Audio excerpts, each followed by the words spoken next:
যে মা ১০ মাস ১০ দিন গর্ভে ধারণ করে পৃথিবীর আলো দেখিয়েছিলেন সন্তানকে, সেই মাকে নির্মমভাবে হত্যা করেছে তার নিজের ছেলে। ৮ দিন ধরে পরিচয়হীন অর্ধগলিত মরদেহ ঘিরেছিল রহস্য। অবশেষে সেই হত্যাকাণ্ডের চাঞ্চল্যকর রহস্য উন্মোচন করেছে পুলিশ। ঘটনাটি চাঁদপুরের মতলব উত্তর উপজেলার কলাকান্দা ইউনিয়নের হানিরপাড় এলাকায়।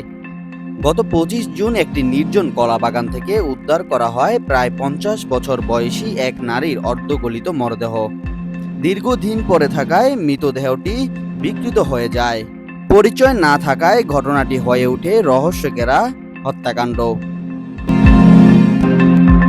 চাঁদপুরের পুলিশ সুপার মোহাম্মদ মিজানুর রহমানের দিক নির্দেশনায় সিনিয়র সহকারী পুলিশ সুপার জাবির হোসাইন সানভি এবং মতলব উত্তর থানার অফিসার ইনচার্জ মোহাম্মদ কামরুল হাসানের নেতৃত্বে বিশেষ তদন্ত টিম তথ্য প্রযুক্তি, লোকেশন বিশ্লেষণ এবং মাঠ পর্যায়ে তদন্ত চালিয়ে মাত্র ৮ দিনের মধ্যেই রহস্য উদ্ঘাটন করে।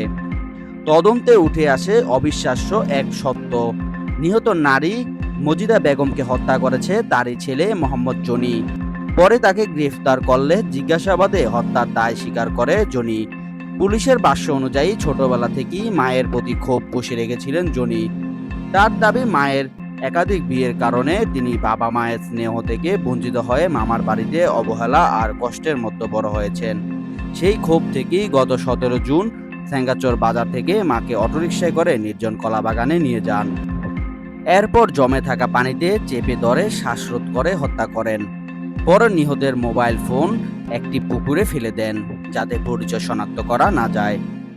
গ্রেপ্তারকৃত জনির দেওয়া তথ্যর ভিত্তিতে পুলিশ হত্যাকাণ্ডের ব্যবহৃত আলামত ও নিহতের মোবাইল ফোন উদ্ধার করেছে।